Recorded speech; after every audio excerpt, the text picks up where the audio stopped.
Netflix better not get too cocky, cause Hulu's coming out with some pretty good stuff.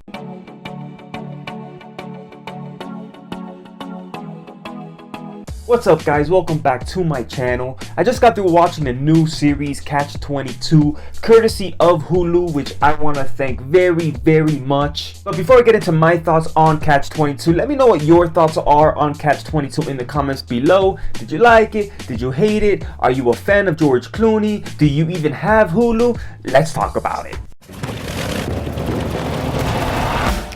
Doc, you can ground me if I'm crazy, right? Oh, sure, I have to. I have to ground anyone who's crazy. Then ground me, I'm crazy. You're not crazy.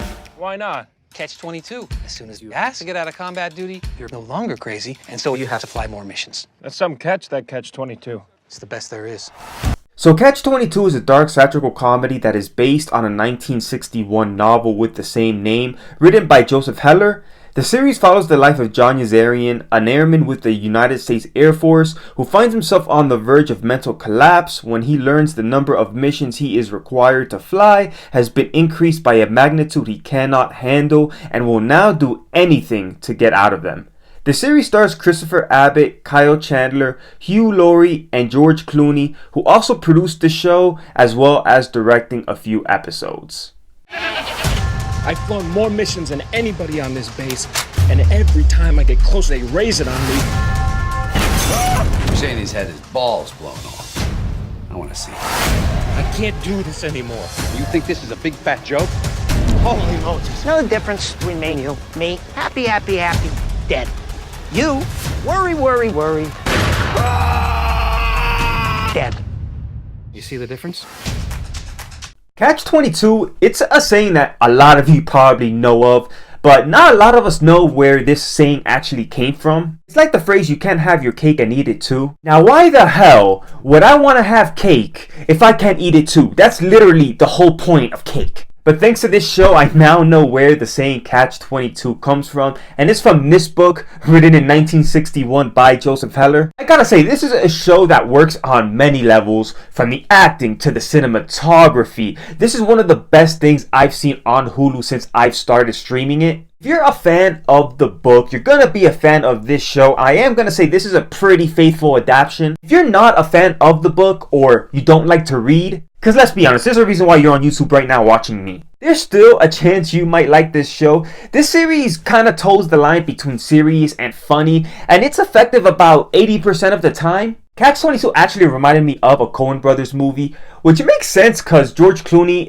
directed a few of these episodes and he produced this show, and he's worked a ton with the Coen Brothers, and this definitely has that Coen Brothers feel. If you didn't tell me who this show was directed by or produced by, I would definitely have thought the Coen Brothers had a hand in this. If you like movies like Fargo, True Grit, Burn After Reading, chances are high you're gonna like this show. Now granted, this series is not as good or as funny as a Coen Brothers movie, but this show does a great job depicting the mental anguish and the mental toll war takes on the people fighting it, and it does so in a very lighthearted way. I didn't know it was possible to be lighthearted about war and mental illness, but this show somehow finds a way to do that. Our main character, John Yazarian, is played by Christopher Abbott, who does a great job carrying the show. He's a very versatile actor. He's the rare kind of actor who is content giving audiences a brief glimpse of what he's feeling internally, but doesn't make it obvious to the other characters on screen what's going on in his head.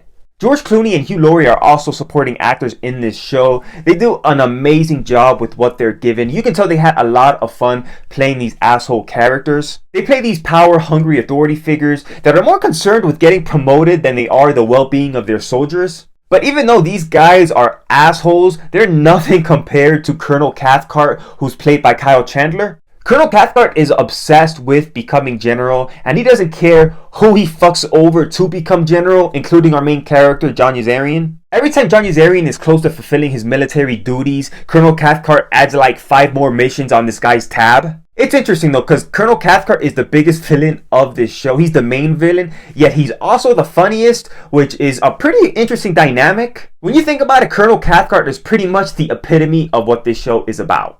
I mean, I felt bad for liking Colonel Cathcart. I mean, what this guy is doing to John Yazarian is basically secondhand murder. He's literally driving John Yazarian to the point of insanity.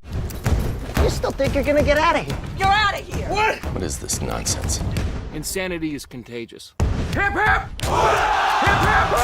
Hip hip! Okay then. Okay then. Great! Yes, sir! Hip hip! Goddamn right! That's some catch, that Catch-22. Catch-22 works much better as a series than it does as a movie, mostly because it gives the creators time to cover the book, versus a movie that has to cut a lot of corners in order to make the runtime. There was a Catch-22 movie that came out back in 1971. I watched like the first 20 minutes of it and it was trash. Even though this series was much better than the 1971 movie adaptation of the book, this series wasn't all rainbows and butterflies. There are a lot of characters that you gotta keep track of.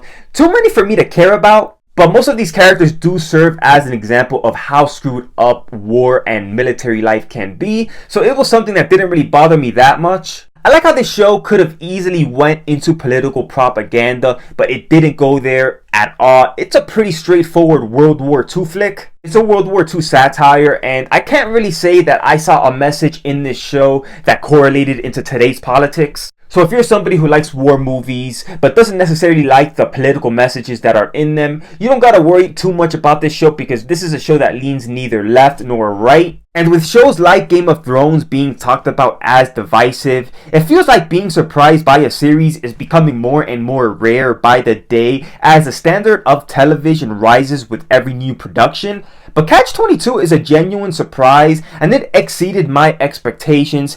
It's the kind of show that 100% cements Hulu's place in a post-merger Hollywood and proves that they are indeed a player in the Emmy game.